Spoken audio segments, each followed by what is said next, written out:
Mira, yo que tengo tantos años en campañas electorales y viendo procesos electorales, nadie puede decir ante una elección que va a perder. Eso es obvio. Todo el mundo transmite verdadero o falso optimismo. Ahora, a mí me enseñaron unas cosas que son del ABC de la política. Primero, que el triunfalismo es absolutamente perjudicial. Hay dos cosas que son correlativas, el triunfalismo y el menosprecio por el adversario. Un poco por aquello muy venezolano que dice que no hay enemigo chiquito. Es decir, tú no puedes declararte ganador antes de ganar, un poco utilizando también la famosa frase de Yogi Berra de que el juego no se acaba hasta que se acaba, y uno de los peores errores es tú menospreciar a tu adversario. Entonces yo creo, por supuesto, todo el mundo antes de la elección tiene que decir que va a ganar. Yo creo que, y voy a ser abogado del diablo, por cierto, pero yo creo que el PSV y el gobierno están moviendo su maquinaria. Es más, creo que tiene, y lo voy a decir aquí con desparpajo, como yo digo las cosas, porque no ando buscando votos, ni posiciones, ni congraciarme con nadie, que el gobierno tiene más capacidad de movilización. Claro, utilizando todos los canales de presión del Estado sobre los funcionarios. Pues te repito, el PSV no es un partido convencional. El PSV es un partido inspirado en la doctrina leninista del partido, Estado, gobierno, de que todo eso es una misma mezcolanza. Pero creo, te repito, que no se puede menospreciar la capacidad de movilización del gobierno. Yo sí creo, lo he dicho, lo ratifico y lo diré, que existe en Venezuela un sentimiento muy grande de cambio, que es el hastío, que es el hartazgo frente a 25 años que ha sido quizás los 25 años peores de nuestra existencia como nación y como república. Y yo creo que eso, mira, es lo que debe interpretar el propio Nicolás Maduro para tratar de renovar su discurso, porque es que es el mismo discursito desgastado, el imperialismo, los apellidos. ¿Qué le puede importar ese discursito a quien tiene su hijo pasando roncha afuera, a quien está en un refugio a la orilla del Río Grande o está pensando cruzar el Darién, a quien no tiene con qué darle de comer a su familia? ¿Tú crees que ese puede ser el discurso para tú replantear la permanencia tuya 5 o 6 años más en el poder? Y yo creo también, y lo digo, te repito, más como analista que como factor comprometido, que lo soy, que todo el mundo sabe cuáles son mis posiciones, que también la oposición debe dotarse de un planteamiento alternativo, es decir, de un relato, de un programa, de algo que reentusiasme a la gente más allá del simple deseo de la gente de salir de esto. Porque fíjate tú, hay una cosa que llama la atención. Yo voy a ser hoy varias veces abogado del diablo. Mira, todas las encuestas le dan al gobierno 20, algunos lo colocan entre 20 y 25, algunos le dan incluso el umbral del 30 como el máximo factor.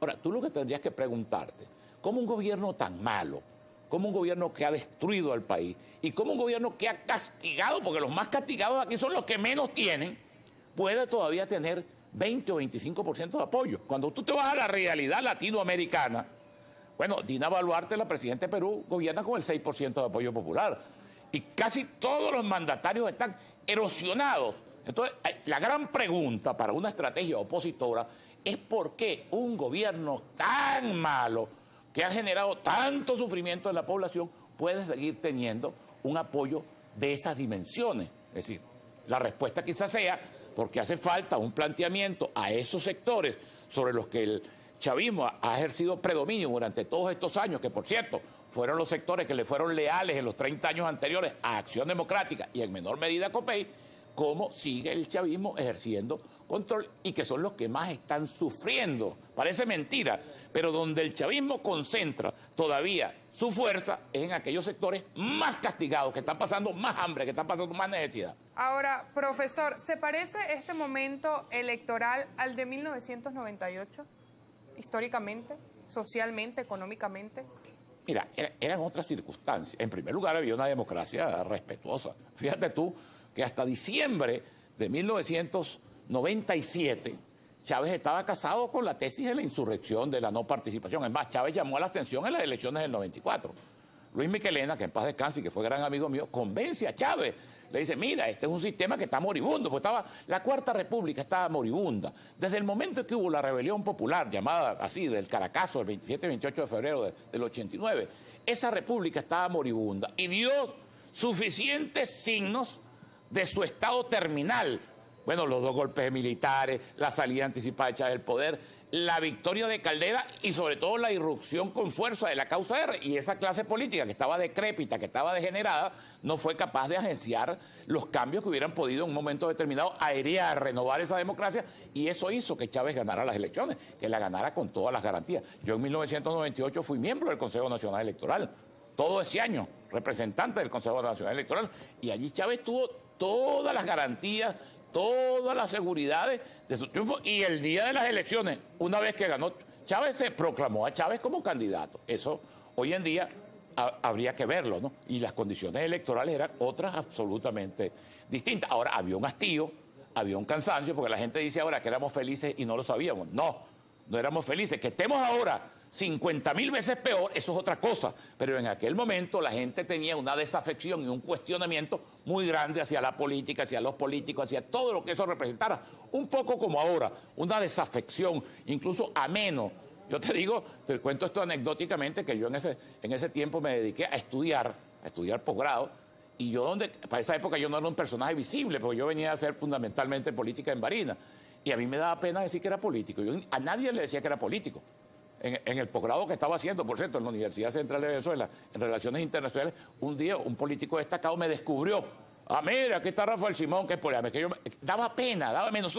La gente no lo recuerda ahora, te repito, porque hemos vivido esta tragedia tan grande en estos 25 años, pero hoy en día también existe una desafección muy grande hacia la política. Ahora, la importancia, el papel que juegan los diálogos con Estados Unidos en este momento, profesor. Yo creo que es fundamental. Ojalá que Estados Unidos y ojalá que el propio gobierno venezolano rectifique sus conductas. A mí me parece, mira, increíble que Estados Unidos, la primera potencia de la Tierra y sobre todo la potencia hegemónica en el continente, se haya equivocado tanto durante todo este tiempo. Ahora, a mí hasta me dan ganas de reír, porque el gobierno está celebrando a mandíbula y a brazo, a mano batiente, sus nuevas relaciones con los Estados Unidos. Yo casi que le oí decir la semana pasada a Diosdado Cabello en su programa, en su reality show de los miércoles, bueno, que ellos eran los candidatos de los Estados Unidos, que los Estados Unidos ya no confiaban en los apellidos, todo eso. Bueno, ahora son los candidatos de los Estados Unidos. Y en estos días decía, por cierto, mi distinguido amigo Enrique Márquez, candidato presidencial también, que nunca la industria petrolera venezolana había estado tan dominada y tan en manos de los Estados Unidos. Por eso es que todo ese discurso del antiimperialismo, de Estados Unidos, todo ese discurso es mentira. Mira, si a este gobierno Estados Unidos decidiera, como ellos han aspirado, decirle, bueno, quédense ahí, mira, serían, bueno, los incondicionales, los cipayos, por utilizar un término que tanto le gusta, los pitiyanquis más grandes que pudieran haber en esto. Porque ellos tienen, en el fondo eso no tiene ideología, eso es una cosa inercial, ya es mantenerse en el poder por el poder mismo, sin principios, sin doctrina, sin posiciones, sin nada. Mira, si alguien conozco eso, soy yo, me jacto de conocerlo porque conozco el monstruo porque estuve en sus entrañas. Decían por allí luego que el presidente Maduro anunció los diálogos, que Estados Unidos se sentaba a dialogar con Maduro porque evidentemente era el que iba a ganar el 28 de julio. Y luego por allí salían otros analistas también a decir, bueno, o porque va a perder también. Entonces, esos panoramas de diálogo siempre deben existir independientemente de quién sea que gane, porque el diálogo tiene que generarse después del 28. Es positivo. Mira, aquí se ha planteado, Francis, y es lamentable que no se haya avanzado por lo menos públicamente en esto. A lo mejor hay, porque el gobierno venezolano nunca cortó, ellos mismos lo han dicho, sus relaciones con los Estados Unidos. Pero aquí hay que avanzar en crear unas condiciones de garantías electorales, unas condiciones luego del 28 de julio que le den garantías a todo el mundo y sobre todo el paradigma, lo ideal, Francis, que el 28 de julio tenga un resultado que marque un final de un tiempo histórico y la reconstrucción moral, afectiva, democrática de Venezuela.